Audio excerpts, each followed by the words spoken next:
Hello everyone, welcome back to my channel. అందరికీ ముందుగా శ్రీరామనవమి శుభాకాంక్షలు. మా ఇంటి దగ్గర ఉన్న గుడికి అయితే వెళ్ళాము. యాక్చువల్గా ఇలా అయితే డెకరేషన్ అయితే చేశారు, కానీ ఇంకా పూజ అయితే స్టార్ట్ అవ్వలేదు. ఇదైతే 3 సెంటర్స్ అంటారు కదా, అలా మధ్యలో అయితే టెంపుల్ అయితే ఉంది. నేను ఇదైతే ఫస్ట్ టైం అయితే ఈ టెంపుల్కి అయితే వెళ్ళాను. ఇలా గుడికి ముందు మండపం కట్టారు, ఇంకా కళ్యాణం అయితే స్టార్ట్ అవ్వలేదు. విగ్రహాలన్నింటినీ రెడీ చేస్తున్నారు పూజారి గారు. సో అందుకని చెప్పి మార్నింగ్ అయితే వెళ్ళి నేనైతే అలా అయితే చూసి అయితే వచ్చేసాను. మళ్ళీ కొద్దిసేపు ఆగి అయితే వెళ్ళేసేసి ఒక క్లిప్పింగ్ అయితే తీసుకుని వచ్చాను.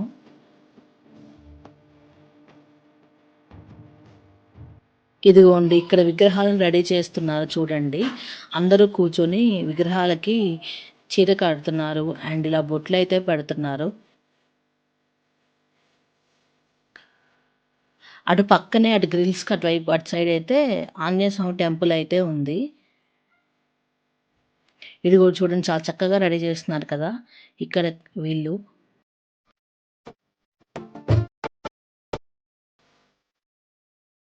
ఈ గుళ్ళో అయితే అన్నదానం కూడా చేస్తున్నారండి.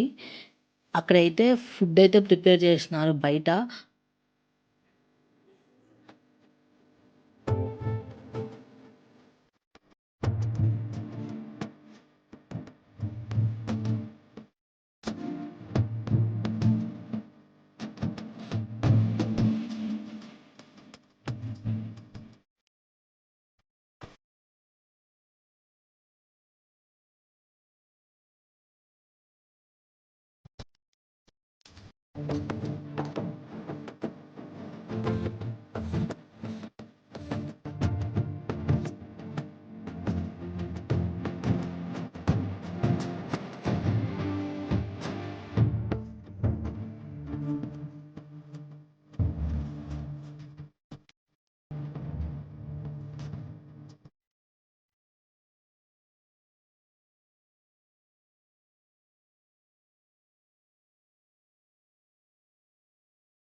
నేను మళ్ళీ 11:30 అప్పుడు వెళ్ళాను. వెళ్తే కళ్యాణమే జరుగుతుంది. సో చిన్న వీడియో అయితే తీసుకొని వచ్చేసాను. నేను కొద్దిసేపు కూర్చొని కళ్యాణం చూశాను.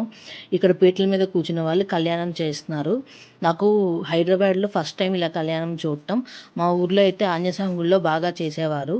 మా ఊర్లో అయితే ఎర్లీగా అయిపోతుంది 12 లోపల, ఇక్కడైతే లేట్గా స్టార్ట్ చేశారు. 10:30కి కూడా 10:40కి కూడా ఇంకా స్టార్ట్ కూడా అవ్వలేదు. 11:30కి అయితే స్టార్ట్ చేశారు. ఇక్కడ ఆంజనేయ స్వామి గుడితో పాటు ఇక్కడ అమ్మవారి గుడి అయితే ఉంది. ఈ అమ్మవారి గుడిలో అయితే ఆ కార్నర్లో వంటలు చేస్తున్నారు. మేము వెళ్ళిన టైంకి అయితే ఇలా పానకాలు అయితే ప్రిపేర్ చేసి పంచుతున్నారు అందరికీ.